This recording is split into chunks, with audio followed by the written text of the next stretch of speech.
Ladies and gentlemen, let me welcome you back to the final session of our conference. I'm Alan Winters, for those of you who don't know, and I'm chairing this final round table.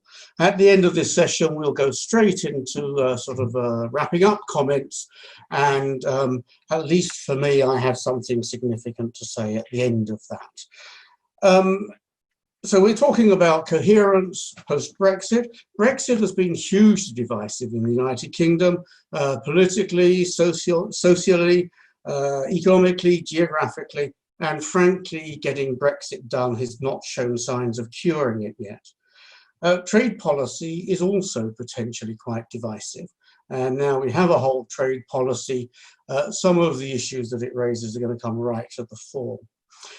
I'm not going to say any more about it than that. I've got an extremely distinguished multidisciplinary panel to try and discuss this all within the hour.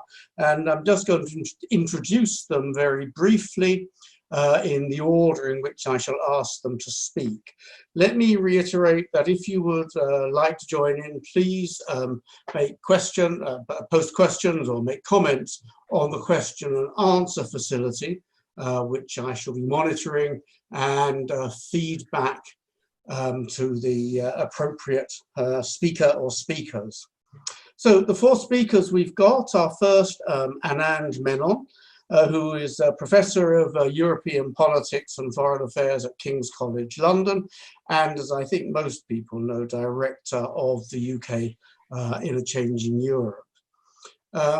Thomas Sampson is the Associate Professor of Economics at the LSE, has worked a lot on Brexit, as again, I'm sure people know. Third is Graeme Roy, who's Director of the Fraser Allander Institute in the University of Strathclyde and Head of Department of Economics in that university. And finally, Katy Hayward, who's Professor of Political Sociology at Queen's University, Belfast. I've encouraged all of the speakers to be very time conscious, so I'm just going to pass from one to the other and look forward to 5 minutes enlightenment from each of you in turn. So Anand. Thanks very much, Alan, and hi everyone. So the title of this session is Trade and Economic Cohesion After Brexit. So I can be quite quick because I don't know much about trade or economic cohesion. I'll take refuge in context and politics, if that's okay. And clearly the impact in terms of trade and our domestic economy of Brexit is going to hinge on what happens over the next couple of months in the negotiations. Now, Thomas, I imagine, will talk about the economics of the two potential outcomes, though, spoiler alert, they're both negative. And we have to factor that in. So it's a question of scale of negative effect rather than anything else. Personally, I think we will probably end up with a deal, and fundamentally I think so simply because both sides want a deal and will try and get one. Neither side wants a deal at all costs, at any cost, but both sides I think would far prefer a deal. I'll come on to Boris Johnson's reasoning a little bit later on. And I think you can see, if you stand back and look at the outstanding issues, apart from the internal market bill, about which I have no answers, I'm afraid. I'm still trying to wrap my head around why this was released now. But on the key outstanding issues in the negotiations themselves, you can see where and how a deal could be struck. That being said, it's perfectly clear to me that the government here is, as the phrase goes, rolling the pitch for either outcome. An emphasis on the possibility of no deal, if nothing else, heightens the sense of achievement if the Prime Minister succeeds in signing an agreement. And here you can think back 12 months to last year when this is exactly what happened. And he reaped the benefits, if you like, of signing a deal against people's expectations that he could. And on the other hand, it also strikes me that all this talk, rather intemperate and foolish talk of food blockades, strikes me as not coincidental, because it will help lay the blame for potential food shortages or problems with the food supply chain, which will differentiate the impact of Brexit from the impact of COVID, but it will help the government to lay the blame for any of that at the door of the European Union. The final thing I'll say before I talk a little bit about the British politics side of this is that whilst the focus of this session is on trade and economics, do bear in mind that the diplomatic impact of no deal is absolutely crucial. For me, in fact, it probably dwarfs the other impacts, because in the event of no deal, I can see a situation unfold fairly rapidly in which both sides engage in a round of finger pointing and mutual recrimination, which makes it very hard not only for them to come back to the table and start to try and negotiate the things they failed to agree on during the Brexit period, but also to collaborate more broadly, either the UK with the EU as a whole or the UK with any of the 27 individually. And that bleeds into everything from cooperation on climate change to cooperation within NATO to bilateral links with our European allies. So diplomatically, I think the dangers of no deal are not to be underestimated. So where does the politics take us? I think firstly, it points out that a deal is by far the easier outcome for Boris Johnson to deal with, if only because what the last 4 years have underlined to me is in the event that he gets a deal, it will be very hard for the Labour Party to attack him on the details of that deal. People aren't interested in details, and the simple fact of getting a deal, he will be hailed as a saviour, and very little attention is going to be paid to just how thin and paltry that deal will be. And it will be thin and it will be paltry.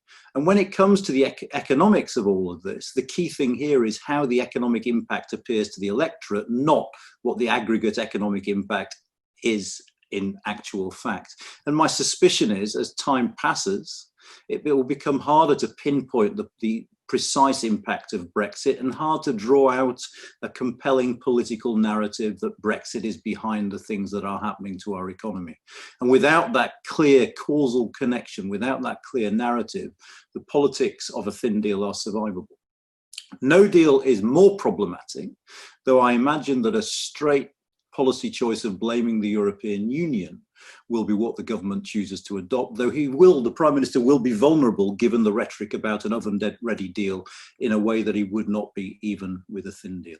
Finally, very quickly on economic cohesion, it's obvious that you can't level up the United Kingdom. Even if you knew what that meant, you couldn't level up the United Kingdom during one parliament, because our country is one blighted by deep-seated structural inequalities.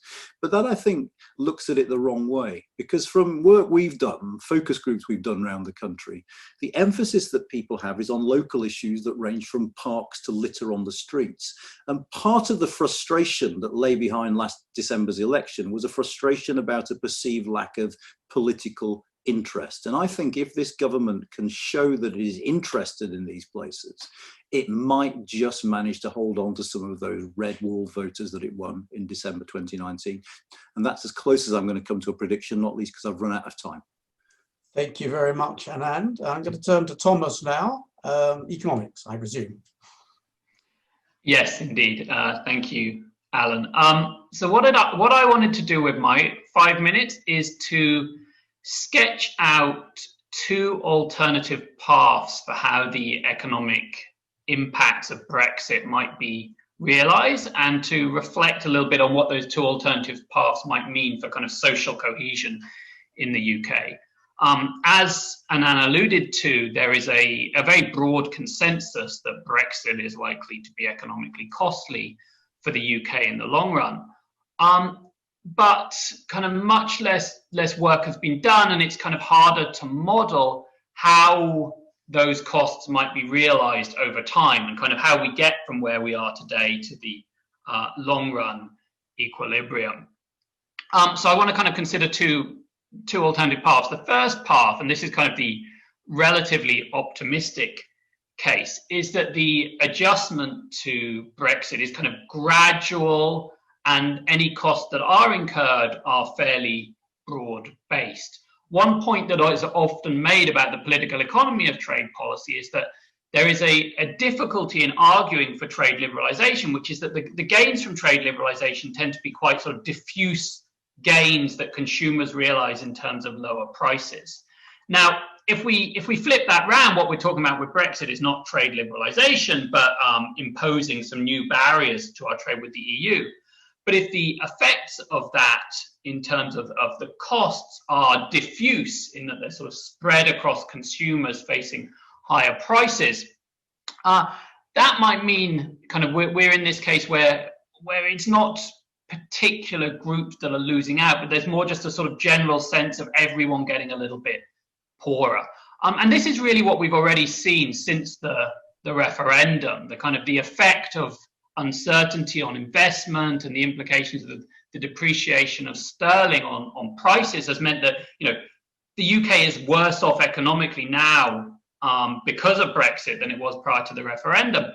But these costs haven't really hit hard in terms of feeling salient to households because they have come about gradually and they've been pretty diffuse. So if we do go down this path of gradual adjustment, from a kind of social cohesion point of view, it is definitely less problematic than the kind of second path I'll get to in a moment. And I think that has to be what the government is hoping for. It's hoping that any costs there are will just occur gradually and won't cause kind of a political backlash. The alternative, though, and the second path is what happens if the end of the transition and the changes in trade policy that come about next year do turn out to be very disruptive, and in particular create kind of concentrated groups that face big losses because of the changes in policy. We know that this is something that frequently does happen when trade policy changes. A kind of paradigmatic example is what happened in the US after there was a surge in import competition from China in the 1990s and early 2000s. There's been a lot of kind of work studying how the increased import competition affected the US. Overall, US consumers probably benefited from lower prices, but there were particular workers and in fact particular regions that previously concentrated on producing goods that now had to compete with Chinese imports, which were really kind of sort of almost social destruction as a result of this surge in import competition. Not just reductions in employment and living standards, but also kind of measures of social cohesion, things like the stability of families, marriage and divorce rates. We saw very concentrated losses in some regions. So this would be the sort of worst case scenario for the UK, and it kind of goes without saying that this disruptive outcome is far more likely in a no deal event than if we have a free trade agreement, potentially with some of the changes being phased in over time. So to kind of to wrap up, really, we've seen so far that despite the economic costs of Brexit, which have been realised, it hasn't really, people haven't felt it that much because it hasn't, there haven't been small groups that have lost. And we're now at this kind of crossroads where we don't know what's going to happen over the next 6 months. But there is a possibility we're about to move into a stage where Brexit is much more disruptive, particularly, it could be for the car industry, it could be for sheep farmers. If that is the case, I expect we'll see much more of a backlash. And I also think if we are going to go down that road, it's kind of incumbent upon policymakers to be thinking at this stage, how can we support the groups that are going to lose out, even if we don't think overall there are going to be big effects. If there are going to be some groups that face sort of destruction to their sort of economic rationale for the community they're living in, how can we support those groups and what kind of transition and adjustment assistance can we give them? Okay, thank you very much indeed, Thomas. Third, Graeme, a view from Scotland, I presume, again. Yeah, thank you very much, Alan. And yeah, it's great to speak to everyone today. And if you don't mind, I'll keep it very parochial and give a view from Scotland. But I think some of the context that we face, and I'm sure Katy will touch on this as well from Northern Ireland, is that one of the implications of Brexit and what happens next is major questions about the future stability of the UK as an integrated state. I think from an economic point of view, if you actually look at the numbers for Scotland, Scotland is very similar to the UK economy overall, and arguably one of the regions of the UK, if I can use that phrase, that actually is most similar to the UK and therefore will be impacted the most. And in many ways, some of our key sectors, whether that be whisky, financial services, less likely to be impacted than some other parts, particularly English regions in the manufacturing sense. There are some totemic areas which matter up here: fishing, agriculture, which are particularly important and have a much greater political role in the debate here than from an economic perspective. Interesting, I think, where the big issues for Scotland are in a post-Brexit world are much less about trade, but much more about issues around migration, where Scotland's demographic challenges are much more significant than the UK as a whole, issues around funding for structural funds, issues around agricultural subsidies, and the future outlook for that. I think the biggest thing, though, is and Anand touched on this, is the implications of the internal market provisions.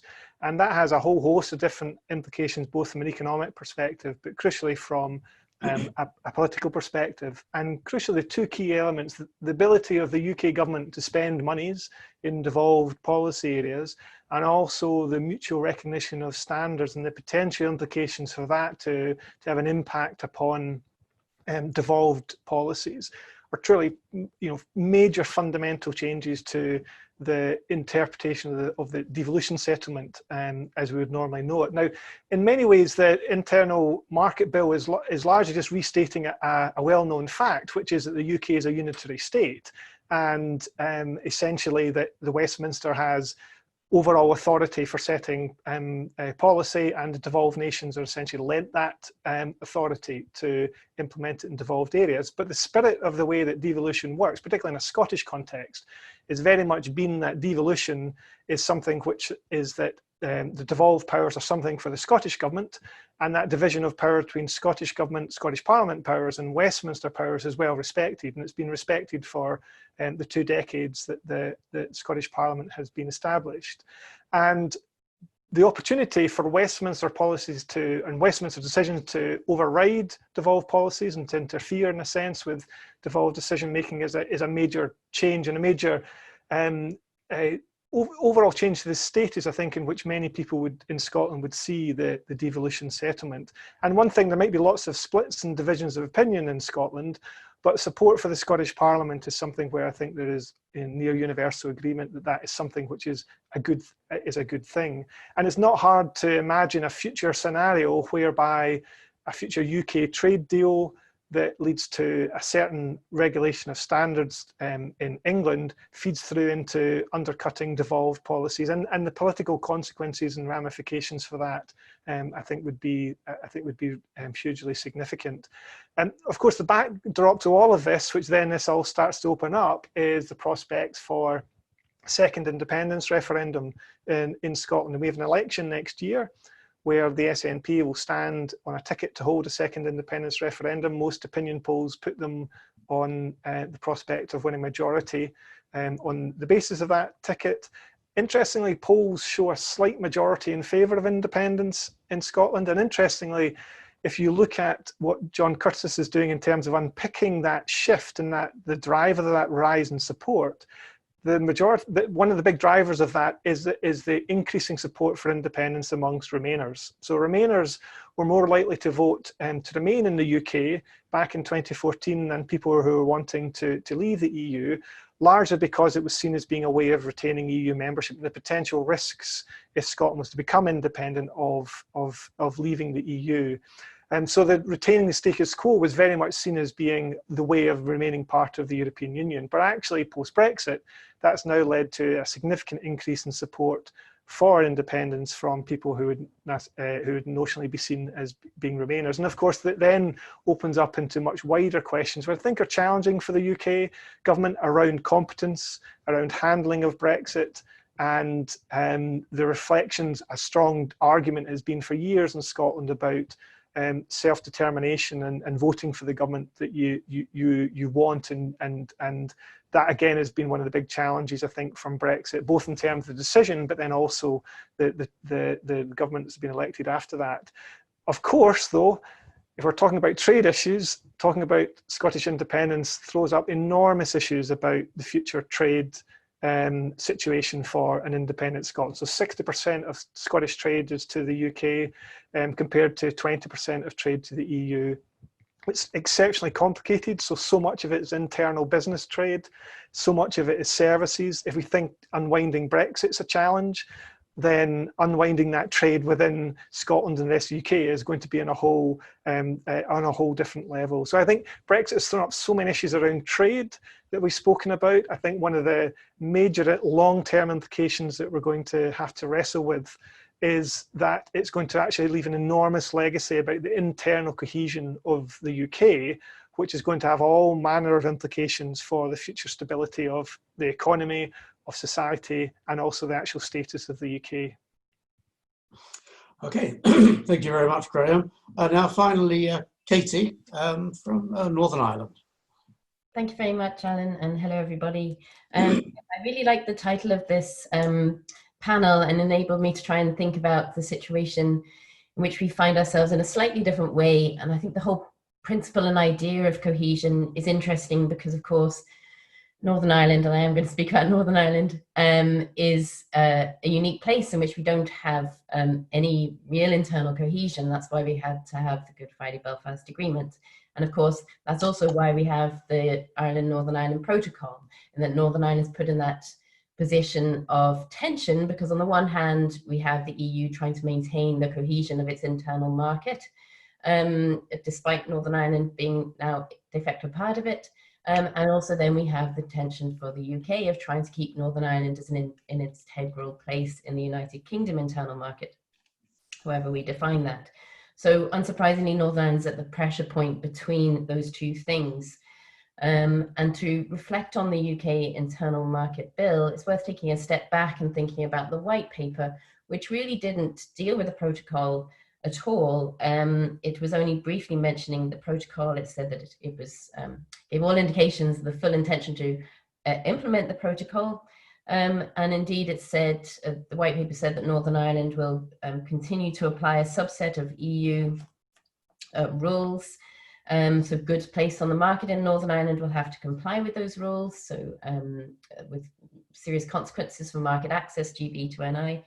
And it also gave the commitment or indication that they would continue to allow Northern Ireland traders with product approvals from the EU to continue to place goods on the market in GB. So all well and good, and we didn't expect too much more than that in the UK internal market bill. However, along it comes, and we have this huge surprise. So we have all the implications of how market access is defined, and we might talk about that a little bit more, but just to focus on that protocol and the specific clauses dealing with Northern Ireland, clauses 40 to 45, essentially we see those tensions around cohesion coming forward. So we've got the GB into NI, we've got NI into GB, and then state aid issue. So just to pick up on the question of cohesion, I thought maybe the idea, which has been raised by many people before, but that question of what is a fetter? So if we have the UK government very concerned about upholding the commitment to legislate for unfettered access, and that's what we see in this bill, what sort of interpretation of fetters do we have going on here?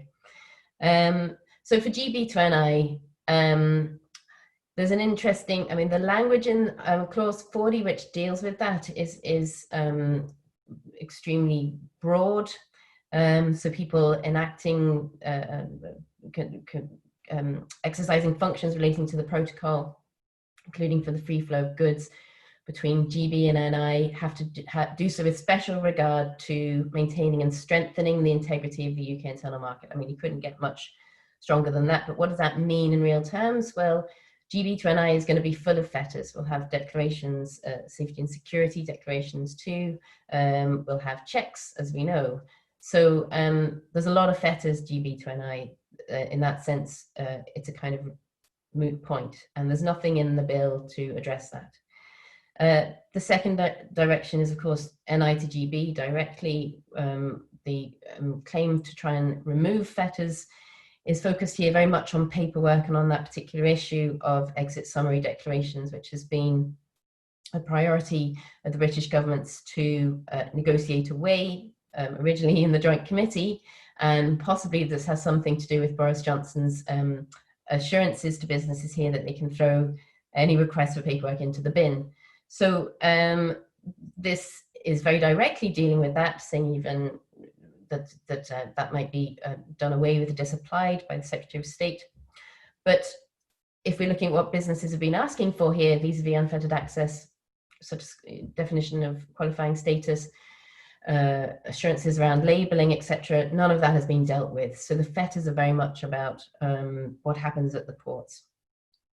And then finally, the issue of state aid, and this is arguably the crux of the matter. So GB, the British government, wants no fetters whatsoever connecting itself to the EU in that regard. And the state aid point, Article 10 of the Northern Ireland Protocol, is what gives the EU a reach into the UK, into GB.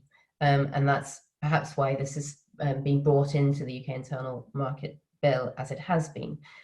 So infamously now, clause 43 of that of the UK Internal Market Bill says that the Secretary of State may make provisions for the purposes of domestic law in relation to Article 10, so that's the issue on state aid, and basically setting out the circumstances in which that article is to apply or is not to apply, and this can be granted to persons in respect of activities outside of Northern Ireland, so effectively in GB.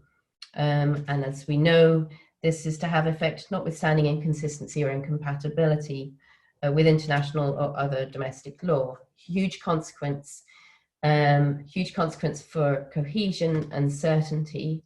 It's had the effect, as you know, of throwing a grenade, if you like, into the negotiations and also into the sense of what the future might hold for Northern Ireland.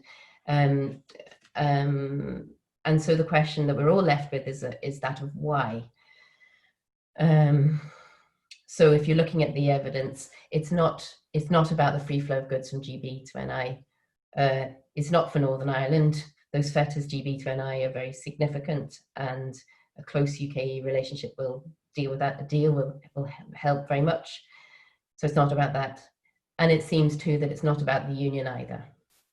Can it really be to leverage a deal? And in which case we come back to the point of, well, in what way could that possibly work, and who could possibly be reassured by this way of going about it? Thank you. Thanks very much, Katie. Let me ask a couple of questions before we go to the questions from the audience, but please do keep the questions coming in. I think, so the first, this is partly for Anand, but particularly I think for Graeme and Katie. I mean, it seems to me that the government at the moment is sort of stirring up, as it were, external tensions with the EU, creating a bogeyman. And that is presumably because they find it politically convenient. But is that going to cut any ice in the four nations, or is it purely, in a sense, to energise the English Tories? I mean, the first thing I'd say is this is a government that is far more comfortable campaigning than it is governing. And there's a real sense that actually picking fights and with all the usual suspects is now what passes for governing. I also think the other thing about this government is virtually everything it does is tactical rather than strategic. So it's firefighting short-term problems rather than thinking of longer-term ones. So there's sort of almost palpable sense of surprise that the Scots haven't really enjoyed the Brexit process to date, and the polls have shifted that led to them sending Rishi Sunak up there. Was all sort of too little too late in a way. But I don't think the government is going to worry about Scotland probably until the 5th of May. And then they'll start thinking, I exaggerate obviously, but there's an election, we need to start thinking about it. I just don't think, whether it's a question of bandwidth or whether it's a question of competence, I'm not sure. I just don't think this government thinks in a way that would make them say, now we need to start getting things on the grid in advance of the Scottish elections because we've got a problem looming. So I think reactivity explains a lot of this for me. Graeme, Katie? So from a Scottish perspective, I agree. I think the first part of your question about picking a fight with the EU, how does that go down well in Scotland? And I think that is probably less likely to get support than it would do in other parts of the UK, given the support that the referendum result and the view, and it is quite, I think in many ways quite different. I agree with Anand. I think it's not an issue. I don't think an issue at the UK. It's very much an issue up here, thinking about to next year's election of what that might mean and the positioning around that. I don't think that the UK government have much of an interest in it yet. I also don't think as well that it's in their interest to have an interest, because I think again coming back to John Curtis's work, him saying that if a referendum was to be called now, irrespective of any of the economic arguments, the Yes campaign would start as favourites. Now, if that's a potential situation that any UK government face, that in a future referendum there was, the probability was weighted towards the independence side winning, then I think you probably want to think very, very hard about before you start to even open up that debate.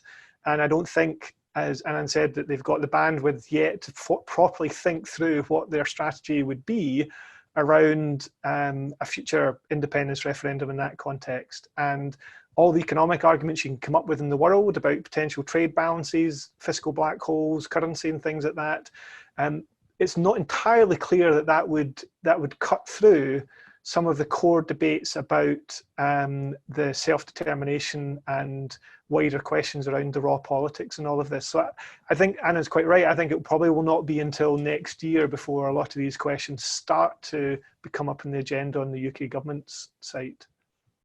Okay, thank you. Katy?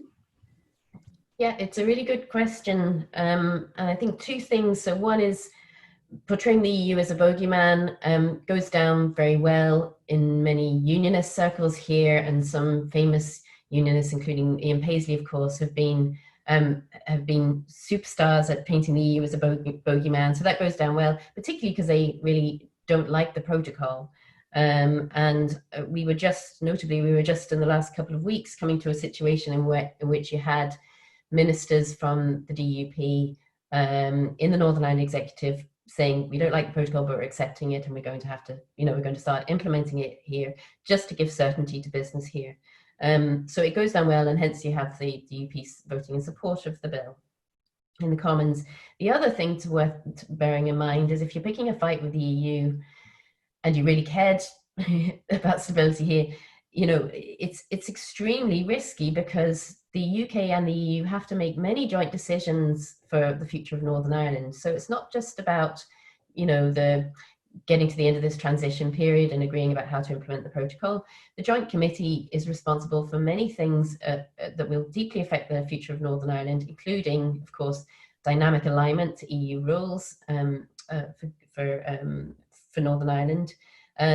But also North-South cooperation, issues relating to human rights, state aid as well. A lot of these things have to be jointly decided. And ultimately, I do think that they still have the intention of implementing the protocol, and in which case picking a fight with the EU, especially over Northern Ireland, is really irresponsible.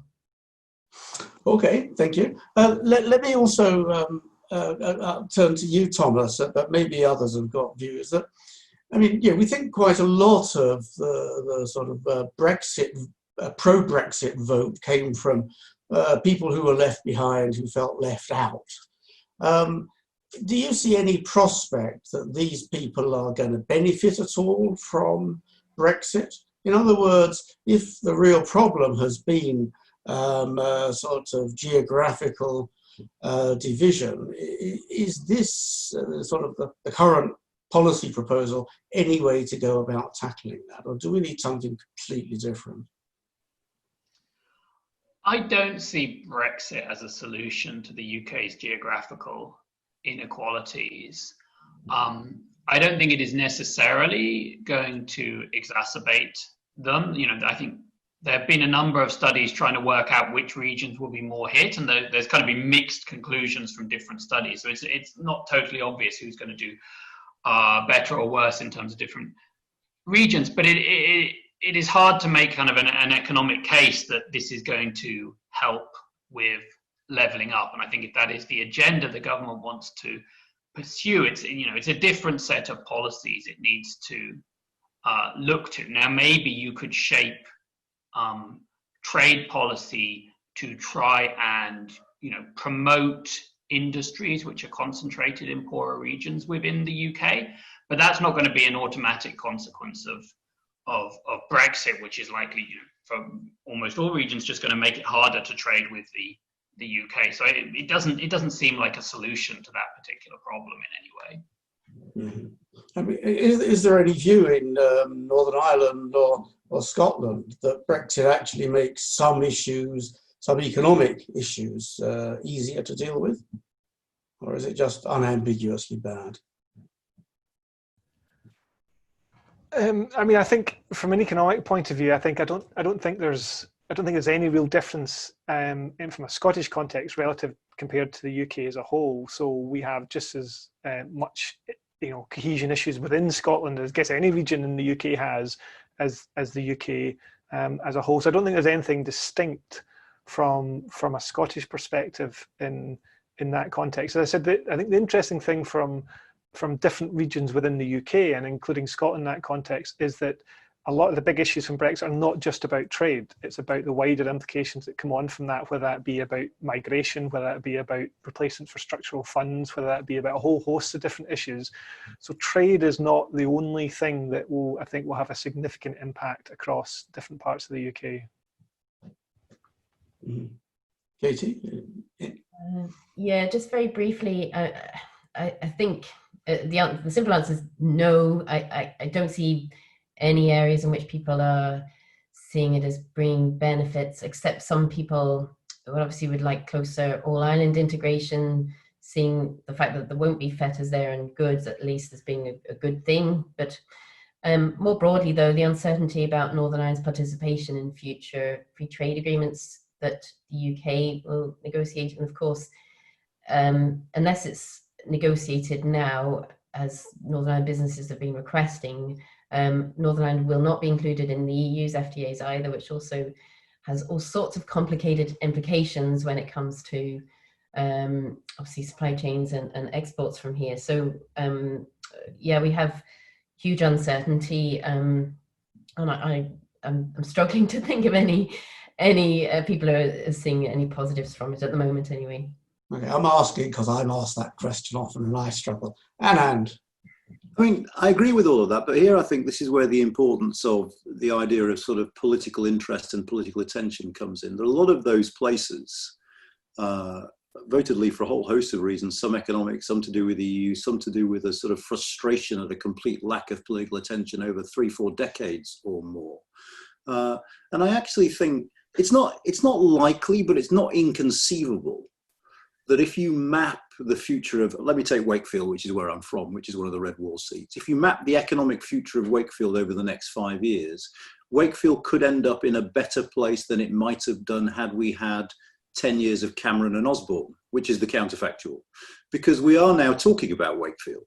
No one talked about it before. No one knew anything about it before. So there's a level of political attention, and there is a degree to which the government's ultimate fate is tied to the futures of these places that was never, ever the case before. Now, I think the aggregate argument is a slam dunk, isn't it? I'm not for a moment saying in aggregate terms this is going to be fantastic, because it clearly isn't. All I'm saying, though, is that distributionally, given the way politics has fallen out because of the referendum and because we talk about different things now to those we were talking about under the previous, last but one Conservative government, that it's not inconceivable that some of those places will see improvements that they might not otherwise have seen. And that's not to say that obviously will be, you think about the West Midlands, you think about the impact on manufacturing. I'm not for a moment denying the fact that Brexit is going to have severe economic consequences. But in terms of the visibility of government being involved in their communities, I think some of those places will see a change, and it might sway some voters.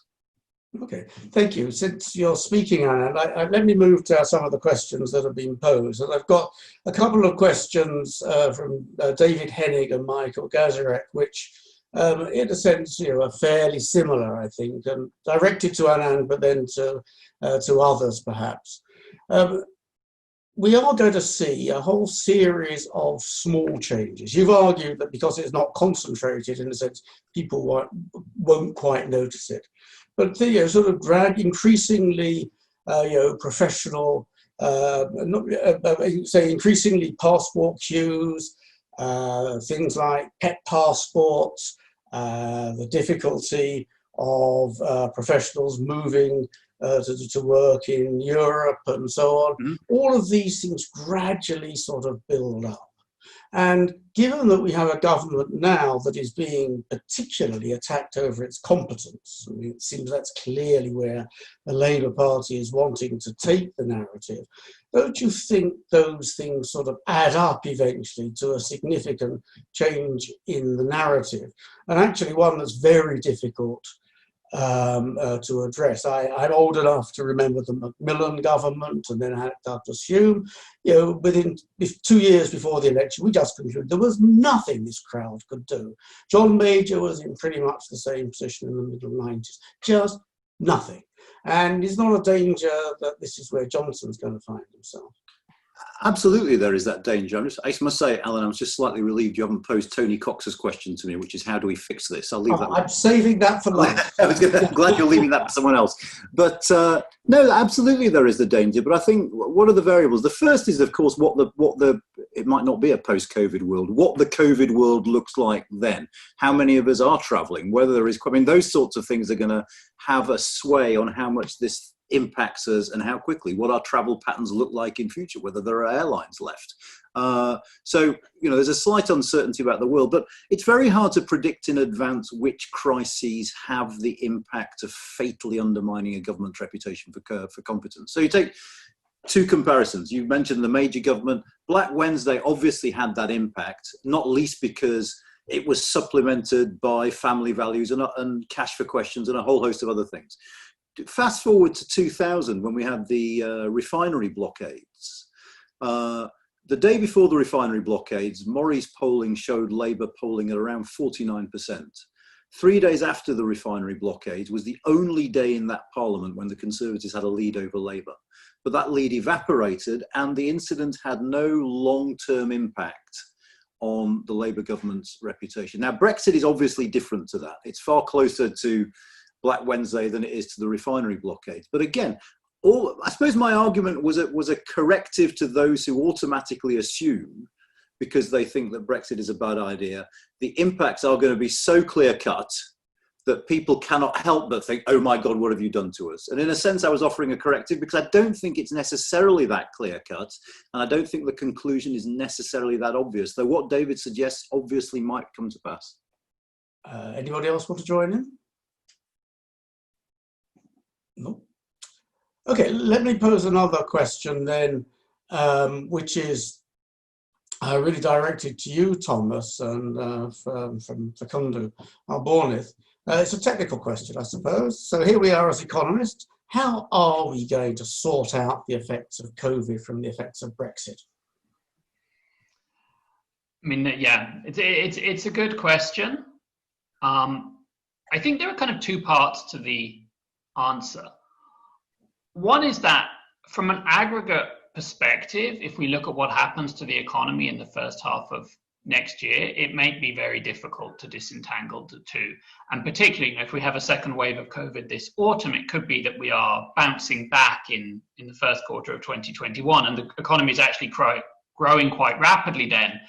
But that's not telling us anything about Brexit. So I think we need to be aware of the possibility that we actually have very rapid growth early next year, but it has nothing to do with Brexit.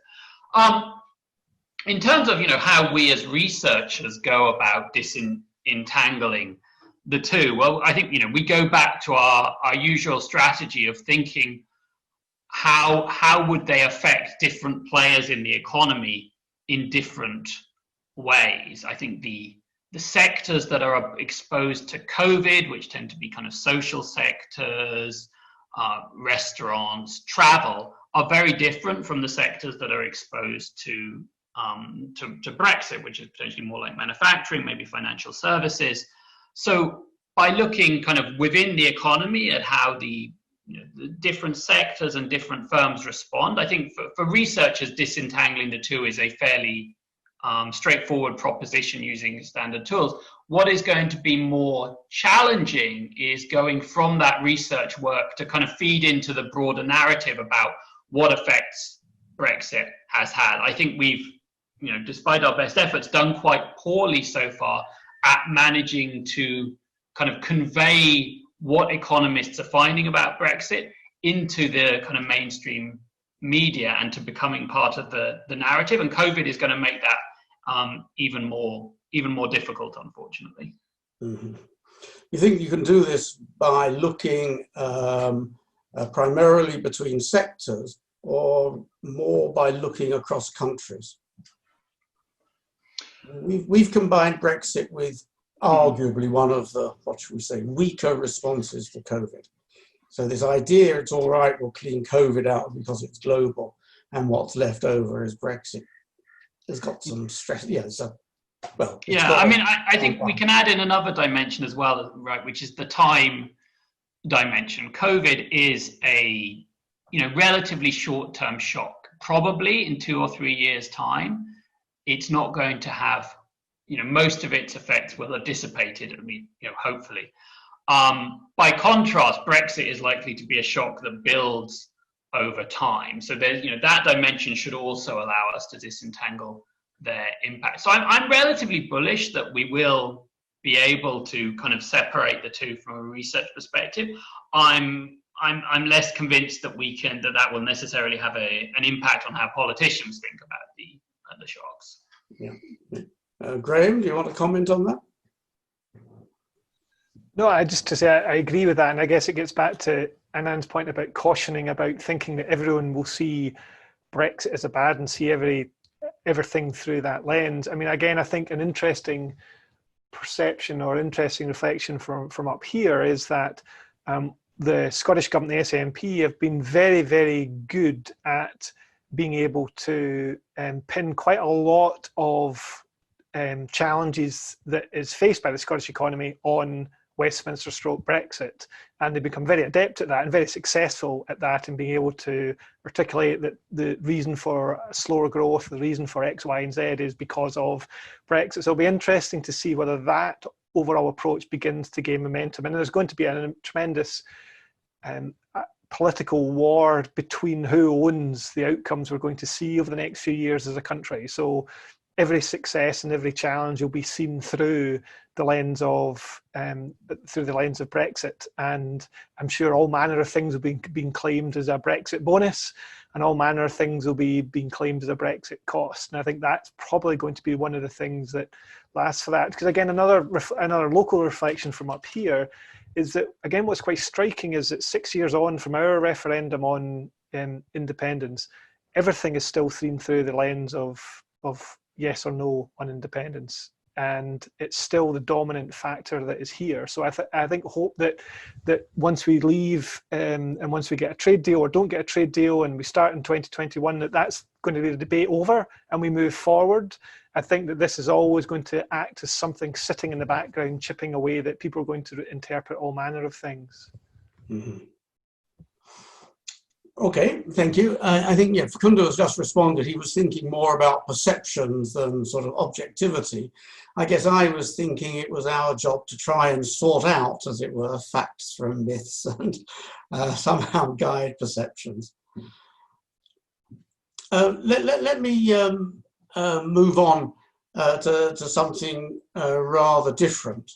We clearly are in a mess over the internal market. And we are also in a mess over the sort of constitutionality of signing free trade agreements, the amount of power that has been dragged back into Westminster with sort of minimal amounts of consultation.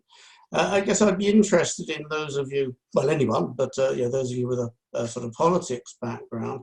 What's the solution to this? I mean, it feels like someone has got to come up with some sort of solution as to how we try and do these things in a slightly more constructive way. And I don't mean before December or even next year. I'm thinking about something rather longer run, something that makes policy making a little bit more coherent and amicable. Well, my sense is that some people at the heart of government would disagree with that as an objective. I think for some, a constant sort of sense of panic or emergency is seen as a good thing. And that goes back to my initial point about these being campaigners, not governors. I think this is just a policy style they are used to. Now, I think there's an interesting comparison here between here and the United States. I think in the United States, you can get away with, you know, saying outrageous things as president and blaming Congress for a failure to act. It's far harder to do here because, of course, if you're in number 10, you're controlling Parliament as well. So you can't separate yourself from a failure of action. But I think at the moment, as things stand, this government is fairly happy with posturing, and whether or not their solution to the policy problems is a largely symbolic one, you know, you put a JCB in the middle of Wakefield and say Boris is delivering for you, or whether it is more systematic, I think still remains to be seen, to be honest. Mm-hmm. Okay, yeah. Anybody else? I mean, it's a fairly general point, but it's worth remembering that I mean, to pick up on what Anand is saying, I mean, the approach at the moment is characterized by short-termism. Whether we call it populism or not is another matter, but it's very much short-term thinking, most certainly not, you know, an approach that would be considering the long-term future of the union, if that's what they were really keen to prioritize, let alone economic stability and development. And so, and part of that is about the fact that, you know, the union is based on consensus to some degree. So, I mean, Graeme's mentioning the another potential referendum on independence. I mean, that is a very live prospect. So too, of course, is probably less so at the moment, but the prospect of a so-called border poll in Ireland. So this sort of the idea that these policies now won't have any consequence of the grandest sort for the country as a whole is naive in the extreme, if that's what it really is.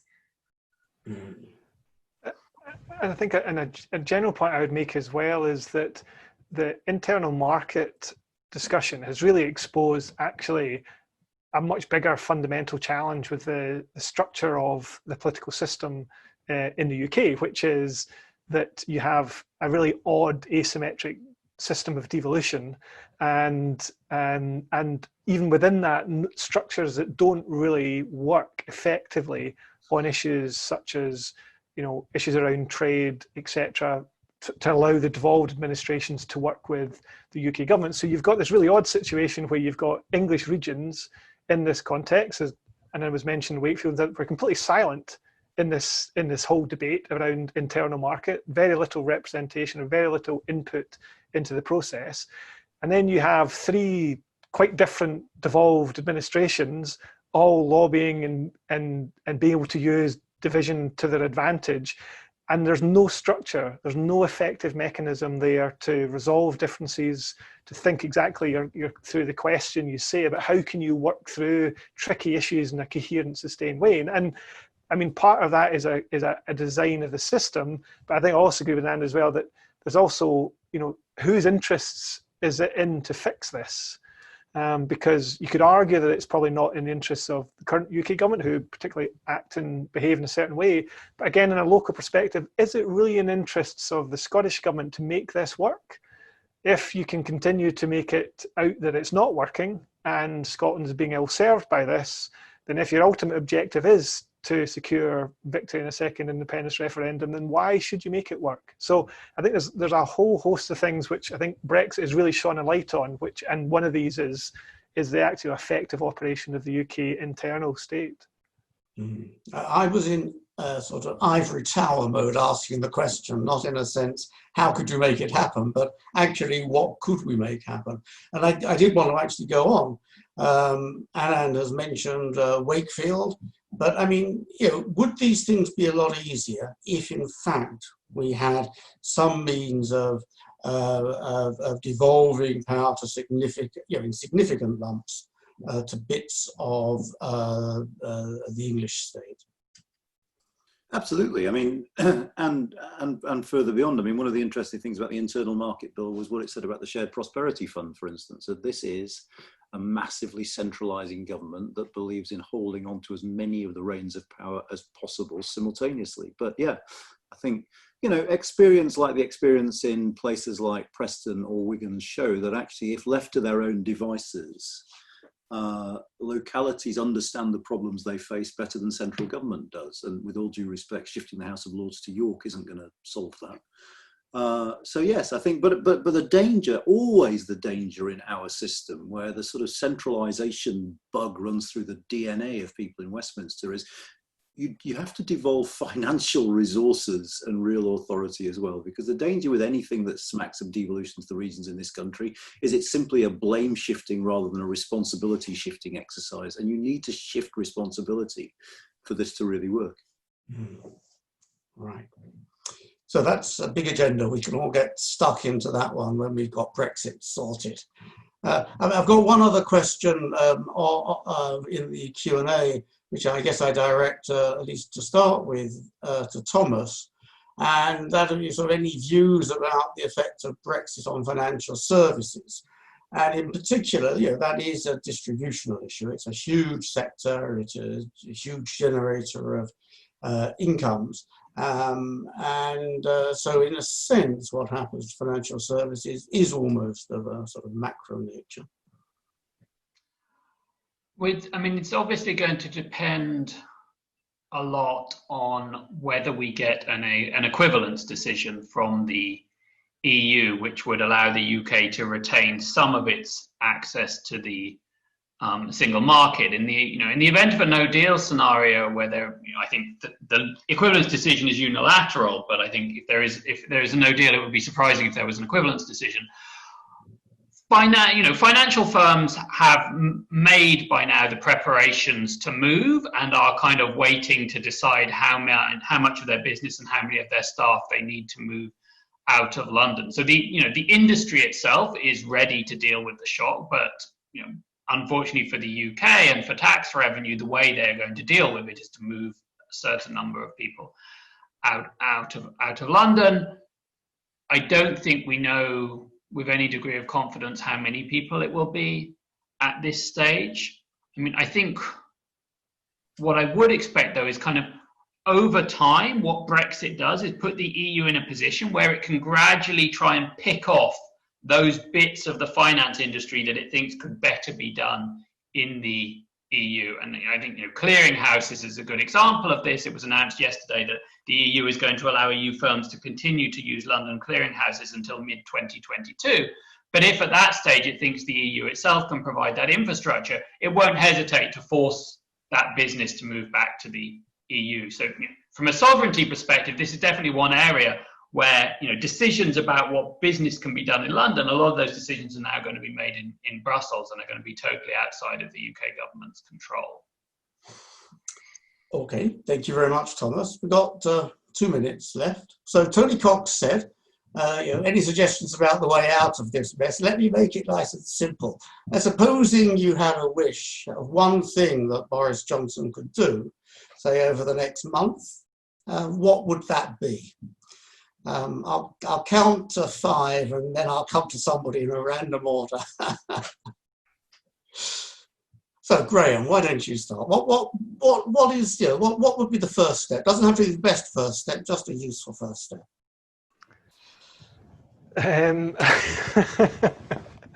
It's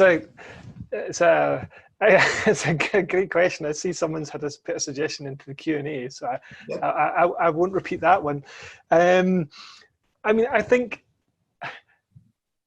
for me, I think it's something about, it's actually, and it's a number of different things, but being genuine to show that actually there's a degree of competence and there's a degree of clear strategy and there's a clear vision about where we're going, I think would be, it's a really bland opening one to do, but I'll probably use it. But just something which is a degree that actually, A, we understand the issues, B, that we're prepared to take the tough choices, we're being honest and upfront with everybody, and C, that we've got a plan. So I think for me, that would be a good start. Okay, thank you. Thomas. So I think stable trade policy has to be based on kind of a broad national consensus. And one of the things the government has failed to do ever since the referendum is to go out and to try and build that consensus with business and political parties and unions. And I would like to see them starting the work towards that. You know, what if they want to define the UK's future trade policy, there has to be some kind of agreement on that, and the groundwork for that hasn't been laid so far. Okay, thank you. Anand. I'd quite like him to invent a vaccine, to be honest. I mean, look, I don't know, to be honest, but let me just say two things about what I've been talking about, because I think it's worth stressing. Firstly, we're at such a time of unpredictability that I think what we're thinking and worrying about now will not be what people are thinking and worrying about when we get to January and the economic effects are making themselves felt and we have large-scale unemployment. I think the national political and economic conversation is going to change fundamentally, and it is very hard to predict how. Secondly, public opinion is just weird at the moment. We have a report coming out tomorrow or Friday on trust in government based on some focus groups. And the two things that really struck me, and this is my last word on them, was firstly, Leavers and Remainers are united in rooting for Boris Johnson. The degree to which the public across the Brexit divide want him to succeed is fascinating. But the second thing that was equally fascinating, if not more so, was that Leavers seemed more worried about the economic impact of no deal than Remainers did. What that means, I have no earthly clue, but it just goes to show that there's an awful lot of stuff that we're not going to expect that's going to happen over the next 5 to 6 months. Okay. Katy, last word, the one everyone will remember. Well, I'm not going to expect him to read anything before he signs it. So I think of something like a bit more of a sort of a gesture, but it would be a really significant thing. And that would be maybe convening the British Irish Council as an institution of the Good Friday Belfast Agreement, which would bring the heads of government across these islands together and enable those conversations, including nationalists, to be held and to be discussed, and symbolically, as well as hopefully socially and politically, it would be at least a step in the right direction.